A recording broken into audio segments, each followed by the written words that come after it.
Lalong-lalo na po sa aming advisor, Sir Edmer B. Mata. Maraming salamat po, sir, sa mga pagkakataong pinili niyo kami intindi. Sa bawat salitang ibinibigay niyo na naging lakas namin.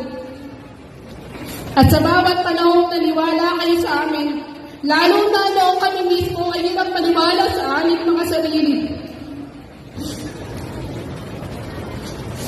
May mga guro na nagtuturo lamang ng leksyon. Ngunit may mga guro rin na humuhubog ng pangarap. Kayo po ay isa sa kanila. Hindi lamang po ninyo kami tinuruan kung paano pumasa. Tinuruan niyo kami kung paano lumaban. At kung darating man ang araw na matupad ko ang pangarap kong maging guro, dadalhin ko lahat ng aral na natutunan ko mula sa inyo. Nais kong maging guro na hindi lamang nagtuturo, kundi nakikinig, nakakaunawa at nagbibigay ng pag-asa. Sa aking pamilya, maraming salamat sa inyong lakas at suporta. Sa bawat pagkakataong gusto ko nang sumuko, kayo ang dahilan kung bakit patuloy akong lumalaban. Ang tagumpay na ito ay hindi lamang para sa akin. Ito ay para sa inyo rin.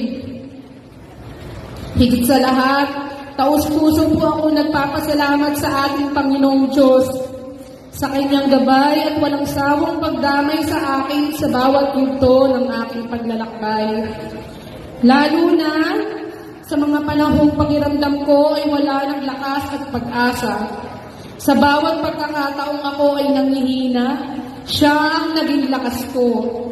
Sa bawat sandaling ako'y nagdududa, siya ang nagpaalala na kaya ko. At sa bawat araw na gusto ko nang sumuko, siya ang nagbigay ng dahilan para magpatuloy. Kung nasaan man ako ngayon, alam kong hindi ko ito nagawa ng mag-isa, kundi sa patuloy na gabay at biyaya niya sa aking buhay.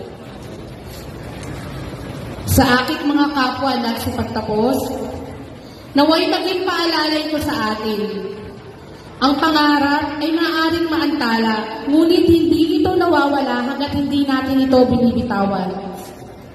Bawat gabing puyat, bawat sakripisyo, bawat tahimik na laban, lahat ng iyon ay may kabuluhan. At ngayon, tayo ang patunay nun. Habang hawak natin ang ating diploma, alalahanin natin kung gaano kalayo ang ating narating. Sapagkat ang tagumpay ay hindi lamang nasusukat sa kung ano ang hawak natin ngayon, kundi sa lakas na ipinakita natin upang makarating dito. Para sa akin, ang pagtatapos na ito ay hindi wakas. Ito ay simula.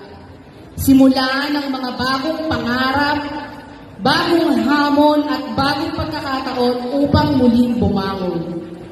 At sa bawat akbang na ating gagawin mula rito, dalhin natin ang ating kwento, sapagkat ito ang magiging inspirasyon, hindi lamang para sa atin, kundi para sa ibang patuloy na lumalaban. At sa pagharap natin sa panibagong yugto ng ating buhay, hindi natin kailangan maging perpekto. Hindi natin kailangan maging mabilis. Hindi natin kailangan maging katulad ng iba. Ang kailangan lang natin ay huwag sumuko. Dahil ang mga pangarap na minsang naantala ay maaari pa rin matupad kung patuloy tayong lalaban. Maraming salamat po at mabuhay tayong lahat.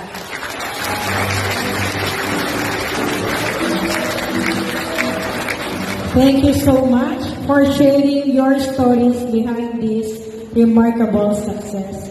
Again, congratulations.